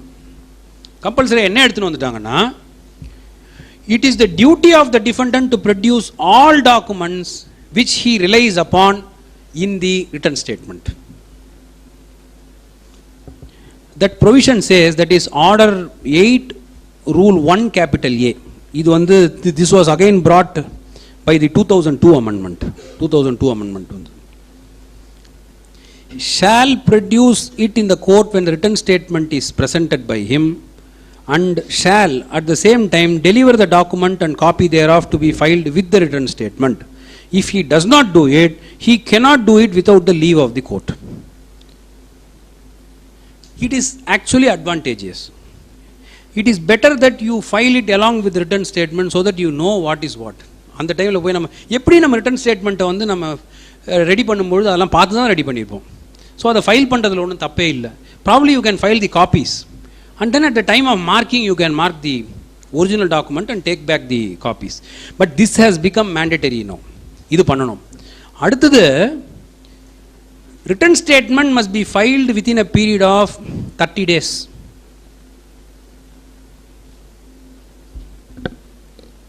If it is not filed within 30 days, court has the power to condone it till 90 days. இது ஒரு இன்டர்பிரேஷனுக்கு வந்தது. என்ன ஆயிடுச்சுன்னா, அந்த பர்டிகுலர் பீரியட்ல 90 days தள்ளுற எல்லா ரிட்டன் ஸ்டேட்மெண்ட்டையும் ரிஜெக்ட் பண்ண ஆரம்பிச்சாங்க. As I told that we are in a developing country. இங்கே நடக்கிற நிறைய லிட்டிகேஷன்ஸ் எல்லாம் கிராமப்புறங்கள்லேருந்தும் படிக்காதவங்கள்ட்டேருந்தும் வர நிறைய லிட்டிகேஷன்ஸ் வரும். நம்ம வந்து சிட்டியில் எக்ஸ்பெக்ட் பண்ணுற மாதிரி அவங்கள்ட்டேருந்தெல்லாம் நிறைய விஷயங்கள் எக்ஸ்பெக்ட் பண்ண முடியாது. அவங்களுக்குன்னு ஒரு திடீர்னு ஒரு டாக்குமெண்ட் எடுத்துன்னு வருவாங்க. திடீர்னு ஐயோ ஐயா நான் மறந்துட்டேன்னு ரொம்ப குரூஷலான டைமில் சொல்லுவாங்க. இப்போ சுப்ரீம் கோர்ட்டில் இது வந்தபோது, சுப்ரீம் கோர்ட்டில் the question is whether this is directory or mandatory. இதுதான் question. Whether the 90 days is directory or mandatory. Supreme Court said in Salem Bar Association case that it is directory அப்படின்னாங்க. ஏன் டைரக்டரின்னு சொன்னாங்கன்னா, இது நீங்கள் ஜென்ரல் ப்ரொப்போசிஷன் ஆஃப் லாவாகவே ஞாபகம் வச்சுக்கலாம். ஒரு provision டைரக்டரியா மேண்டேட்டரியா அப்படின்னு எப்படி கண்டுபிடிக்கணும்னா, if the provision itself gives a consequence for not doing. இப்போ செக்ஷன் 34 ஆர்பிட்ரேஷன் ஆக்ட் இருக்கு. You will have to file it within 3 months. அது மாதிரி ஒரு outer limit, rent control act outer limit கொடுத்துருக்கான். அதுக்கப்புறமா எடுக்கவே முடியாது. It is stated there in the very provision itself. இங்கே அது மாதிரி கொடுக்கல. இதில் என்ன கொடுத்துருக்குன்னா, the court for reasons to be recorded in writing but which shall not be later than 90 days from the date of service of summons நிறுத்திட்டாங்க, did not provide the consequence. So Supreme Court said, since there is no consequence, it is only directory and it is not mandatory ன்னு சொல்லிட்டாங்க. இப்போ அதே இன்டர்பிரேஷனை commercial dispute கேசஸ்லையும் எடுத்துகிட்டு வந்தாங்க. But அதில் consequence provide பண்ணியிருக்கு, consequences இருக்குது அதில். ஸோ அடுத்தது, ரிட்டன் ஸ்டேட்மெண்ட்டை எப்பொழுதுமே கிளர்க்குக்கிட்டையும் ஸ்டெனோக்கிட்டையும் கொடுத்து ரெடி பண்ணக்கூடாது. அவங்க என்ன பண்ணுவாங்க, the plea made by the plaintiff that so and so is denied, the plea made by so and so denied, it is therefore prayed that this on, அவ்வளோதான் முடிஞ்சது. Order 8 Rule 3 says denial must be specific. You have to provide all details. Order 8 Rule 5 பார்த்தீங்கன்னா, it says if you don't specifically deny, then it amounts to admission and the court can even pass a judgment based on that admission. How serious it is in பாருங்க. Order 8 Rule 5 says every allegation of fact in the plaint, if not denied specifically and by necessary implication or stated to be not admitted in the pleading of the defendant, shall be taken to be admitted except as against the person under disability, coercion, misrepresentation, minor, etc. etc. So court வந்து அந்த அளவுக்கு வந்து written ஸ்டேட்மெண்ட்டுக்கு மரியாதை இருக்குது. Written ஸ்டேட்மெண்ட்டில் you will have to, there is a style of writing written statement, there are 2-3 styles of writing it. சில பேர் ரிட்டன் ஸ்டேட்மெண்ட் எப்படி ஃபைல் பண்ணுவாங்கன்னா, பேராவாக பிளைண்ட்லேருந்து எடுத்து டினை எழுதுவாங்க. அப்புறமா அவங்களுடைய டிஃபென்ஸ் கேஸை எழுதுவாங்க. அந்த டிஃபென்ஸ் கேஸ்லேருந்து ஓவராலாக பார்த்து, if it had denied the averments in the plaint, no problem. Overall there is a denial இருக்கும், ஓவரால் தான் பார்க்க முடியும் நம்ம. இப்போ if we don't do that at all, if we just say denied and ஃபீஸை பேக்கெட்டில் போட்டு டினை அடிச்சிருப்பா, டினைட் அடிச்சிரு, டிஸ்மிஸ்ட் போட்டிங்கன்னா finished. Because it is very specific under order 8 Rule 3 and order 8 Rule 5. பண்ணியே ஆகணும், வேறு வழி கிடையாது. ரிட்டன் ஸ்டேட்மெண்ட்டை நீங்கள் அப்படி எழுதலைன்னா எப்படி ட்ரையல் நடத்துவீங்க? டிஃபெண்டன்டனுடைய கேஸே தெரியாமல் எப்படி ட்ரையல் நடத்துறது? ஸோ இது ரொம்ப முக்கியம். Then set off and counter claim. Set off will come in a case of only money suit. Money சூட்டில் மாத்திரம்தான் செட் ஆஃப் வரும். The relevant provision is order 8 Rule 6 CPC. அந்த set off can be raised in the written statement itself. 100 ரூபா மணி சூட்டு, இவர் என்ன சொல்கிறார், 80 ரூபா நான் வந்து கொடுக்க வேண்டியிருக்கு எனக்கு பிளைன்டிஃப். ஸோ 20 ரூபா செட் ஆஃப். ஒரு லேமேன்ஸ் லாங்குவேஜில் புரிஞ்சுக்கணுன்னா 100 ரூபா கொடுக்க வேண்டியிருக்கு, ஆனால் பிளைன்டிஃப் எனக்கு வந்து அப்படின்னு பிளைன்டிஃப் சொல்கிறாரு. டிஃபெண்டன்ட் சொல்கிறார், இல்லை பிளைன்டிஃப் வந்து எனக்கு வந்து 1000 ரூபா கொடுக்க வேண்டியிருக்கு. ஸோ தேர்ஃபோர் இதெல்லாம் எடுத்துன்னு வரத்துக்கு தான் ஃபஸ்ட்டு செட் ஆஃப் ஆரம்பித்தாங்க. அதை ஸ்லோவாக இம்ப்ரூவ் பண்ணி கவுண்டர் கிளைமுக்கு எடுத்துன்னு போனாங்க. கவுண்டர் கிளைம் அப்படின்றது வந்து லேட்டர் அமெண்ட்மெண்ட்டில் தான் வந்தது. It was inserted as an amendment only in 1977. அதுக்கு முன்னாடி கிடையாது. அது ஒரு செட் ஆஃப் டிசைட் பண்ணும்பொழுது it is decided like a cross suit. It is decided like a suit that has been filed by the defendant. That is what order 8 Rule 6(2) is saying. It has to be, the written statement shall have the same effect as a plaint in a cross suit, so as to enable the court to pronounce a final judgment. Counter claim is very important to understand, because counter claim பொறுத்த வரைக்கும் வந்து you can ask any relief as a counter claim. நிறைய counter கிளைமை வந்து எக்கச்சக்கமாக வந்து by judicial pronouncements they have broadened it so much. நார்மலாக counter கிளைமை பொறுத்த வரைக்கும் ஆர் செட் ஆஃபை பொறுத்த வரைக்கும் you will have to, the provision itself says that it should be done at the first hearing of the suit. Hearing of the suit எப்போ ஆரம்பிக்கும் சொல்லுங்க? Hearing of a சூட்ன்றது என்ன?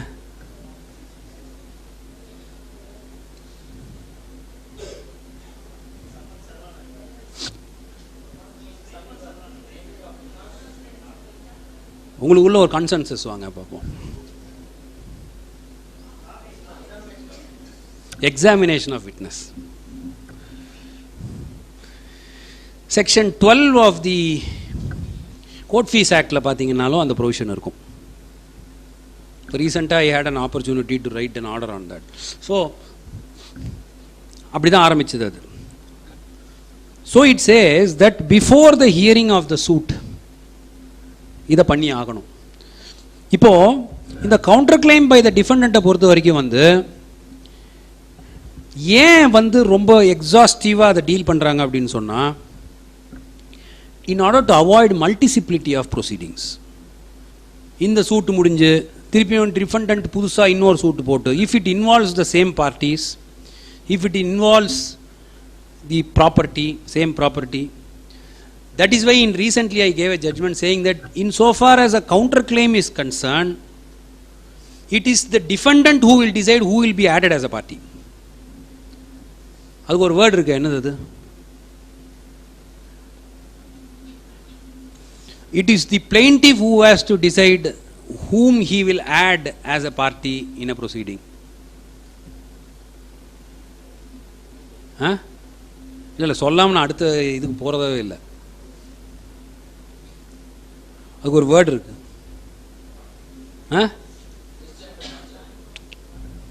Plaintiff, whether he has to add a party or he must not add a party, cannot be dictated by the defendant.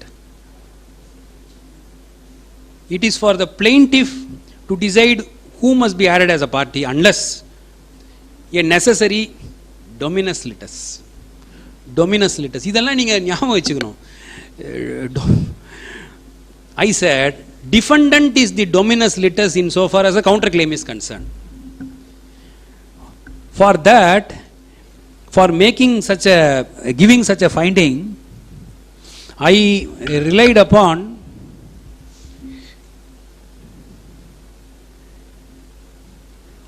Order 8 Rule 6A.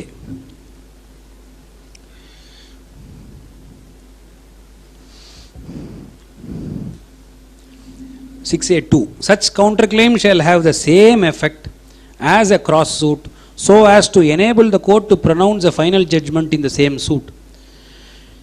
If the plaintiff withdraws the main suit, in spite of the plaintiff withdrawing the suit, counterclaim can independently go. Counter கிளைமுக்கு அதே suit நம்பரில் counter claim can go. Plaintiff withdrawing the suit will not in any way defeat the right of the defendant in prosecuting the counter claim. If there are two judgments, one in the suit, other in the counter claim, and if you do not challenge one of those judgment, then it will be barred by res judicata. There is a judgment and decree in a suit. Obviously there has to be two judgments and two decrees, correct? Suit ku or judgment decree irukano, counter claim ku or judgment decree irukano. ஒரு appeal போடுறாரு. இதெல்லாம் உங்களுக்கு இப்போ கேட்கும்போது அப்படிலாம் இதெல்லாம் அந்த தப்பெல்லாம் நடந்தது சுப்ரீம் கோர்ட்டுக்கெல்லாம் போய் அவங்க இன்டர்பிரட் பண்ணி தான் இதை சொன்னாங்க. There was one appeal filed. The plea taken was that, see, the facts are all common, the parties are all common, the property is common, and therefore one appeal is enough. Supreme Court said no. Supreme Court said that counter claim is independently a suit. The order passed in a counter claim is not an order, it is a judgment and decree. A decree that is passed in the counter claim satisfies the requirements of section 2(2) of CPC. So it has to be independently challenged by filing an appeal under section 96 of CPC. Adha pannalana it will be barred by res judicata. So counter claim unuடைய effect avlo irukku. There is so much of effect in a counter claim. Lastly, I will touch upon framing of issues. Framing of issues la what is important is that it is not a mechanical process. Adu nariya per adu mechanical ah pannidranga adu. Actually framing of issues la a judge is supposed, it is the court which frames issues. It is not the parties who are framing issues. It is the court which, after going through the plaint, after going through a written statement, after understanding what are the facts that have to be decided in this case, frames the issue under order 14. So, fundamental of framing an issue is the party raises a material proposition and the other side denies the same.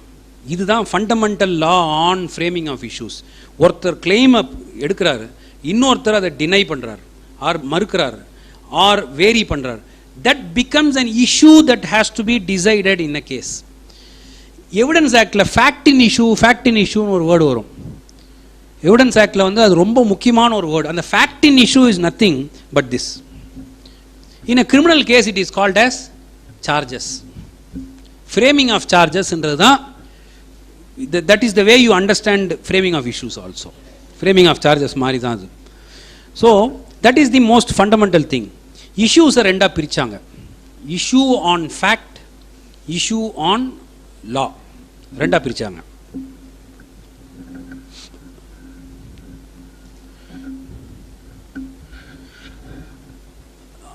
முன்னாடியெல்லாம் என்ன நடந்துட்டு இருந்ததுனாக்கா, before the 1977 amendment, preliminary issue எடுத்துப்பாங்க, லாவை எடுத்து பண்ணுவாங்க. அது CRP போகும், அது 10 வருஷம் நிற்கும். அது இல்லைன்னுவாங்க, திரும்பி வரும். எது இஷ்யூஸே ஓடிட்டுருக்கும். இதை கட் பண்ணணுன்றதுக்காக என்ன பண்ணாங்கன்னா, தே brought in order 14 rule 2 which mandates a court to pronounce judgment on all issues.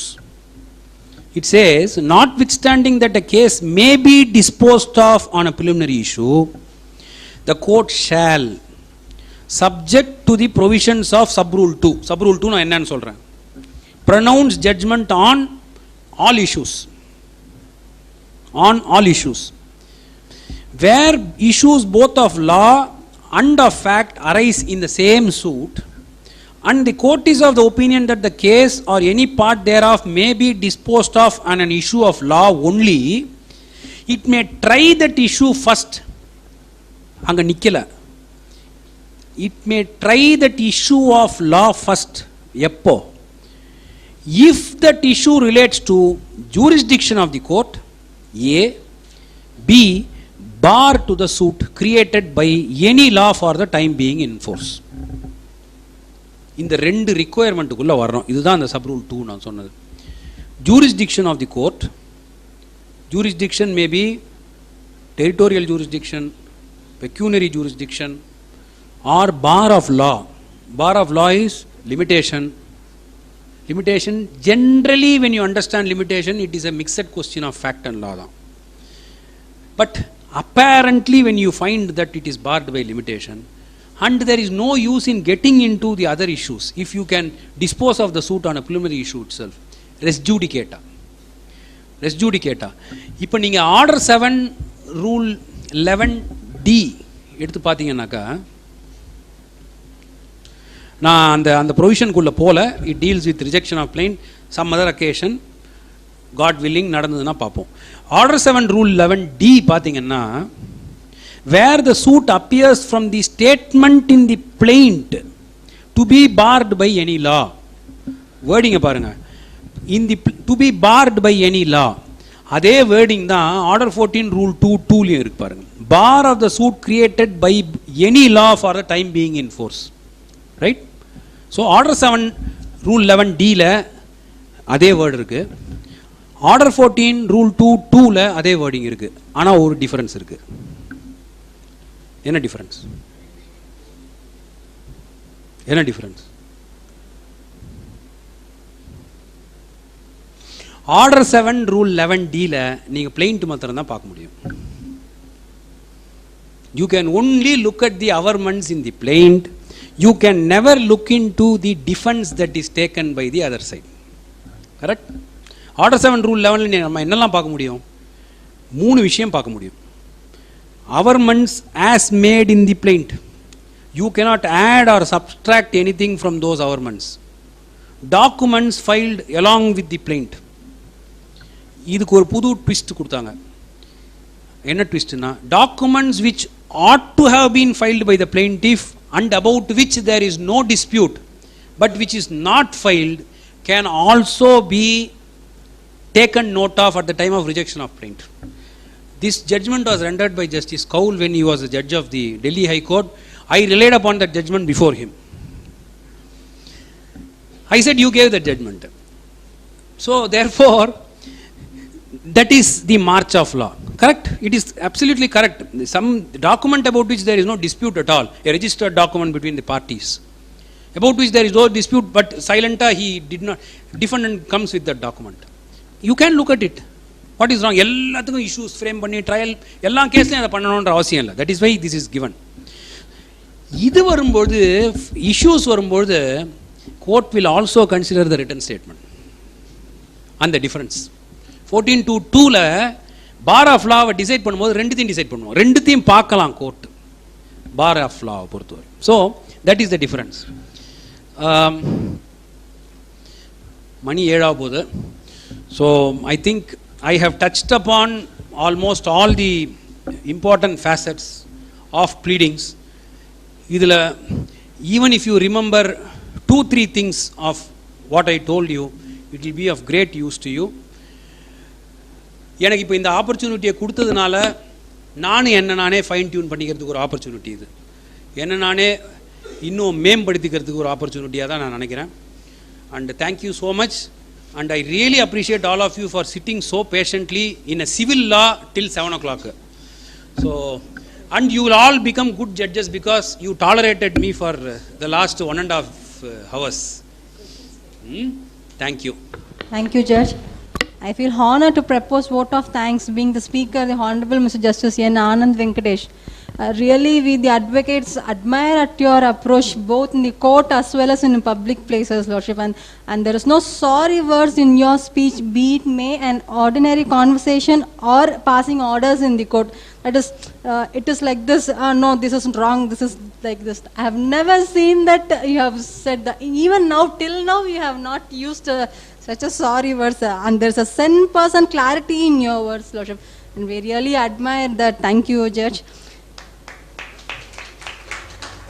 And even today, though your Lordship is not well, you have come forward for delivering the classes. We are grateful, Lordship. Thank you, Lordship, for coming. And just today, we have commenced the coaching classes for civil judge aspirants. And I'm sure that the first day class itself has given confidence that many of the applicants present here will be selected as civil judge. Since our judge has enlightened and delivered an excellent coverage on pleadings and framing of issues. And thank you, Judge. And not only that, at last, Lordship has given a very important, valuable point for our profession to be a disciplined and be an ethical. Thank you, Judge. It has to be followed by everyone in our profession. We are so happy, Lordship, that the members have come forward themselves to express their thank you notes, Lordship. Thank you, Judge. And my special thanks to Mr. John for recording the program. Thank you, sir. And my sincere thanks to all the applicants present here. Thank you, one and all. Thank you.